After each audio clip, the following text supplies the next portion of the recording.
बिलासपुर में एक दिवसीय प्रवास पर गृह मंत्री ताम्रध्वज साहू पहुंचे हुए हैं और ताम्रध्वज साहू ने छत्तीसगढ़ भवन में पत्रकारों से चर्चा की और 2023 में होने वाले विधानसभा चुनाव में टिकट को लेकर चर्चा की है। ताम्रध्वज साहू ने कहा कि टिकट को लेकर कोई भी आमंत्रित ना रहे, किसका टिकट कटेगा और किसका टिकट बचेगा इसकी कोई गारंटी नहीं है। सब कुछ विधायक के परफॉर्मेंस और उसके रिपोर्ट कार्ड पर आधारित होगा। नए लोगों को भी पार्टी मौका देगी, इस बात से इनकार नहीं किया जा सकता है। तो बिलासपुर से इस पीछे बड़ी जानकारी मिल रही है, जहां पर टिकट फॉर्मूले पर गृह मंत्री ताम्रध्वज साहू की तरफ से बकायदा बयान दिया गया। विधायक के परफॉर्मेंस के आधार पर उसकी टिकट को लेकर के फैसला होगा, नए लोगों को मौका भी मिलेगा, यह भी स्पष्ट इस दौरान गृह मंत्री की तरफ से किया गया।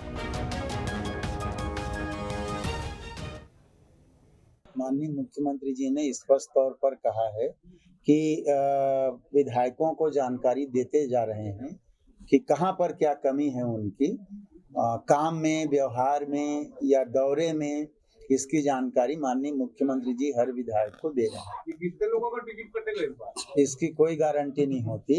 अभी से कोई कह दे कि इतने लोगों की टिकट कटेगी, समय और परिस्थिति के अनुसार माननीय मुख्यमंत्री जी और प्रदेश अध्यक्ष लोगों को देंगे बिल्कुल हर बार दिया जाता है, इस बार भी दिया जा सकता है। और इस खबर पर ज्यादा जानकारी दे रहे हैं हमारे संवाददाता रोशन वैद। रोशन, क्योंकि टिकट को लेकर के बड़े सवाल अभी से बनने शुरू हो चुके हैं। ताम्रध्वज साहू जो कि कह रहे हैं कि हम अलग अलग विधानसभाओं में जाकर के विधायकों को बता रहे हैं कि आपकी विधानसभा क्षेत्र में आपके द्वारा क्या कमियां रह गई हैं। तो बिलासपुर भी पहुंचे हैं, क्या वहां पर भी पहुंच करके उन्होंने कुछ बताया और टिकट को लेकर के संशय भी साफ किया है? जी बिल्कुल, आज एक दिवसीय प्रवास पर जो है गृह मंत्री ताम्रध्वज साहू बिलासपुर पहुंचे हुए थे। इस दौरान पत्रकारों से चर्चा हुई और टिकट को लेकर जब पत्रकारों ने सवाल पूछा तो गृह मंत्री ने जवाब दिया है कि टिकट को लेकर जो है परफॉर्मेंस जो है वो मुख्य आधार होगा, क्योंकि जो विधायकों से जो चर्चा हो रही है उसमें उनके जो काम है और काम में किस चीज की कमी है उसे लेकर जो है वो बात की जा रही है। और यही जो है एक परफॉर्मेंस के हिसाब से जो है वो टिकट का निर्धारण हो सकता है, ऐसा उन्होंने कहा है। क्योंकि कुछ ही महीने बचे हुए हैं चुनाव में, इस साल चुनाव होना है। ऐसे में जो है लगातार जो है जो सरकार के कामकाज को लेकर जो है विपक्ष भी सवाल खड़े करते आ रही है। ऐसे में जो सवाल उठ रहा है विधायकों को लेकर, इसमें जो है गृह मंत्री ने ये बयान दिया है। फिलहाल रोशन, एक चीज और भी है, नए चेहरों को मौका मिलेगा, ये गृह मंत्री की तरफ से साफ किया गया, लेकिन ये भी बताया गया कि अगर विधायकों के द्वारा कोई भी कमी रह जाती है तो उसको भी हम बता रहे हैं। बिलासपुर पहुंचे हैं, बिलासपुर विधायक का कामकाज को लेकर के कितना संतुष्ट नजर आए ताम्रध्वज साहू?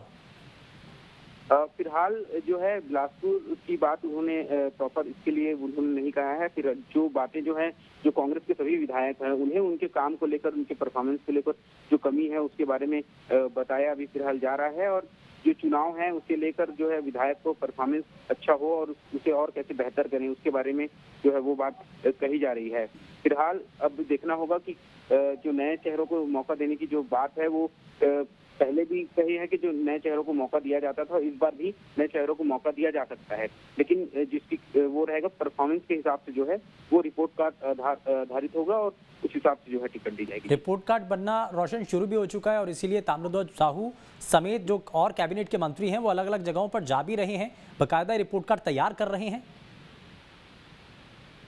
जी बिल्कुल, ये चुनावी वर्ष है। ऐसे में जो अब चुनाव की जो बुगाहट वो तेज हो गई है और जो मंत्री हैं और जो बड़े नेता हैं वो कामों को लेकर जो है वो विधायकों के साथ जो है वो दिखाई दे रहे हैं। और कहीं ना कहीं कांग्रेस अब चाहती है कि अब जो है चुनावी मोड पर वो पहुंचे, क्योंकि उनके पास अभी 70 से ज्यादा सीटें हैं और वो फिर सरकार बनाना चाहती है। ऐसे में कहीं ना कहीं कुछ कमी ना रह जाए 2023 के चुनाव को लेकर, इसलिए वो जो है यही एक बड़ी कोशिश है और इसीलिए हर कदम को फूक फूक कर कांग्रेस पार्टी रख रही है, बकायदा कोई भी नेता नाराज ना हो, इसलिए परफॉर्मेंस को एक बड़ा आधार माना जा रहा है। बहुत शुक्रिया रोशन इस पर जानकारी देने के लिए।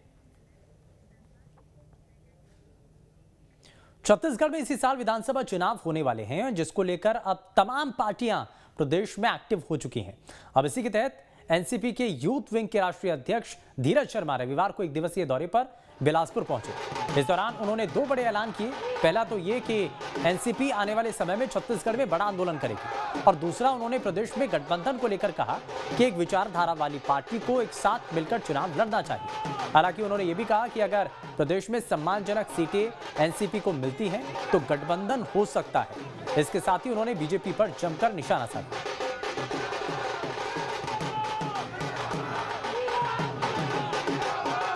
देखिए, मैं अभी से इस बात की पुष्टि नहीं कर सकता, लेकिन ये बात जरूर है, जहां तक बात है समवैचारिक दल अगर वो आते हैं, साथ आते हैं, एक सम्मानजनक सीट हमको दी जाती है तो इस पे जरूर विचार होगा।